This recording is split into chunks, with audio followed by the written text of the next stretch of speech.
Good morning, boys and girls. Welcome back. We're so glad you're here on this Memorial Day weekend. Feeling a little bit more refreshed now that school is out. Time to take a little bit of a break. That's right, get some sleep, Peter. A little bit of a break from the routine. Peter was telling me he has a backwards hibernation schedule. Summer's coming now, he can hibernate. But don't worry, we'll still be back every Sunday. So it has felt like a very long time, as I have been reminded over and over, that we were covering the life of David. And I was thinking about that and the fact that David is the man after God's own heart. So the fact that we spent such a long time studying the man after God's own heart, I don't feel one bit bad. It's in God's word and it's for us to know about. But today we're actually going to wrap up the life of David. So we're going to cover 2 Samuel chapter 22, 23, and 24. In chapter 22, it is a song of praise that David wrote to God, and I have cross-referenced in my Bible. I've written in Psalm 18.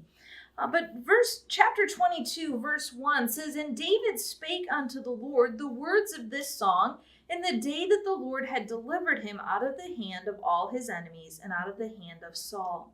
Verse 2, "And he said, The Lord is my rock and my fortress and my deliverer, the God of my rock, in him will I trust. He is my shield and the horn of my salvation, my high tower and my refuge, my Savior. Thou savest me from violence." And he goes on and on, boys and girls. I'm not going to read you the whole passage, but we want to think about two things there specifically. One is he praises God for who God is. He lists character traits, names of God, and attributes those character traits to him. But then at the tail end of that verse, it alludes to, it says, "Thou savest me from violence." So not only who God is, but what God does for us. Boys and girls, God does so many different things for us. If you are watching this, you woke up this morning. And if you're watching it, your eyes are seeing it. And if you're able to hear it, your ears are working. Maybe you're reading the closed captioning and you have the ability to read. Boys and girls, God has given us so many things. What have you thanked him for recently? What character trait have you thanked him for? The fact that he provides salvation for us, that he loves us, that he gives us food. That's right, Peter. We should thank him for that all the time too. There are so many things to be thankful for, boys and girls. And David takes this psalm and he thanks God over and over for who God is and what God has done for him. He praises him for delivering him from his enemies. He goes on and he praises and he praises and he praises. He praises for judgment, praises for mercy, for strength, for vengeance. He praises the Lord. Well, then we go into chapter 23, and it lists a whole bunch of mighty and honorable men. So we're going to jump to chapter 24, and that's where we wrap up the life of David. In chapter 24, we find one more thing that's almost a sad note to leave David's life on. David looks out at the many people that there are, the many people of Israel and Judah, and he thinks, I want to know how many valiant men there are. I want to have a count. I want to have a number. Well, Joab says, I don't think this is a good idea. You shouldn't do this. And David's like, well, I want you to number the people. And since David is the king, David essentially wins out. Well, David has them number the people, and Joab and other men go out and they start counting. In chapter 24, verse 8, it says, "So when they had gone through all the land, they came to Jerusalem at the end of 9 months and 20 days. They went out and counted people for 9 months and 20 days. They were on a trip. So a little longer than we've just been in school. Okay, so the amount of time we've been in school and then add on basically the month of June almost. They were traveling around counting the people. Well, if you take an account, you want to know how many there are, right, boys and girls? That's in the next verse in chapter 9. It says, "And Joab gave up the sum of the number of the people unto the king. And there were in Israel 800,000 valiant men that drew the sword. And the men of Judah were 500,000 men." So Joab comes, he gives the report. The very next verse 10, "And David's heart smote him. After that he had heard the people.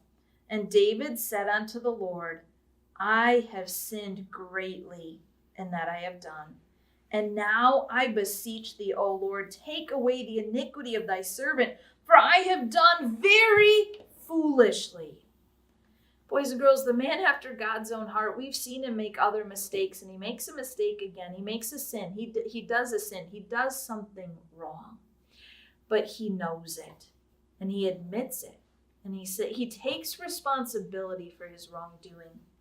Well, God sends a messenger, a man named Gad, to come and talk to David and to tell him that he essentially can pick between three punishments. In verse 12, it says, "Go and say unto David," so this is God talking to Gad, "Thus saith the Lord, I offer thee three things. Choose thee one of them, that I may do it unto thee." So Gad came to David and told him and said unto him, "Shall 7 years of famine come unto thee in thy land?" Boys and girls, remember what famine means? That's right, Peter. It means no food, no water. It's going to be very scarce. They're going to be hungry. The crops aren't going to grow. So I was going to last for 7 years. "Or wilt thou flee 3 months from before thine enemies?" Okay, so you can have 7 months of famine, or you can have 3 months of running from your enemies. Your enemies are going to attack while they pursue thee. "Or that there be 3 days of pestilence in thy land. Now advise and see what answer I shall return to him that sent me." So Peter picks the last option. What would you pick, boys and girls? Essentially death by starvation, death by enemy, or a pestilence, a disease or something that's going to come.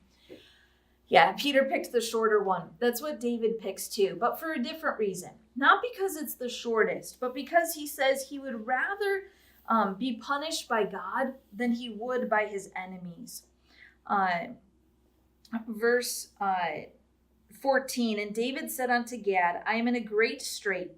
Let us fall now into the hand of the Lord, for his mercies are great.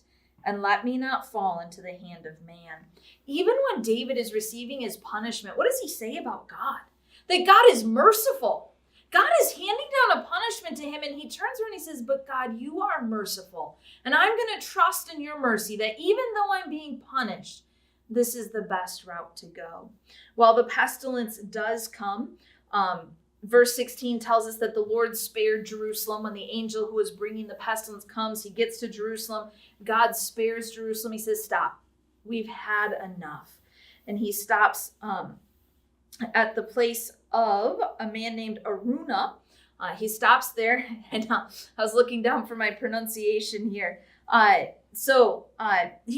David goes to that place though, and he goes to the man and he says, "Can I offer a sacrifice here to God?" At the place where the angel stopped with the pestilence. He says, "Can I buy your land so I can offer an altar to God on a sacrifice?" And the man says, "I'll give it to you. You're the king. You can have it." And David's like, "Oh no, this has to cost me something. I have sinned. I have done wrong. I need to offer a sacrifice to God, and it needs to cost me something." Boys and girls, David obeys. In verse 19, it says, "And David, according to the saying of Gad, went up as the Lord commanded." David obeyed. David knew he did wrong. He confessed it. He took responsibility for his actions, and then he obeys. Boys and girls, none of us are perfect. We all do wrong. Okay, some of us are better at hiding it than others. Some of us sin more internally than externally, but boys and girls, in our minds, that's right, Peter. Satan can get in there and we're not real accountable for what's in there. But David, boys and girls, the man after God's own heart, he praised God. He praised God for who God is, and he praised God for what God does. What this week, even in the next 5 minutes, what can you thank God for? What attribute or characteristic of God can you thank him for? I was recently carrying on a conversation with, his love, that's right, Peter. Carrying on a conversation with, in the van, as I was picking the kids up or taking them home, one or the other, and we were talking about the Grand Canyon. And one of the young men was talking about how you could use a parachute to jump off, and he has never seen the Grand Canyon, and he was not fathoming the size of the Grand Canyon. But I was talking with one of the other young men, and we were talking about how the God who created that Grand Canyon is the same God who cares about me. He cares about every detail of my day. And what an incredible, humbling thought. The God who created all these majestic, beautiful, gorgeous things, who's so powerful, cares about how many hairs are on my head. He cares about what I'm going to have for lunch today. He cares about my drive to school in the morning. God cares about each one of us. Have you thanked him for that? Have you thanked him that he's all-knowing, that he knows all about you and he cares for you?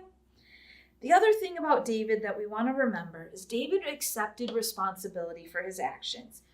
Is there something this next week or even now that you're thinking about? Yeah, I need to accept responsibility for that.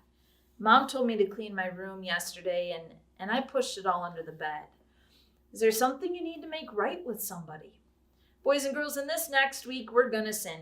You're going to sin. I'm going to sin. Peter's going to sin. Probably in the next few minutes, most of us will. Will you accept responsibility for that sin, or will you make excuses?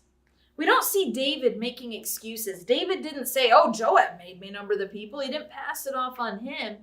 He accepted responsibility for what he did. How about you in this next week, boys and girls? Will you accept responsibility for your actions, or will you try to blame?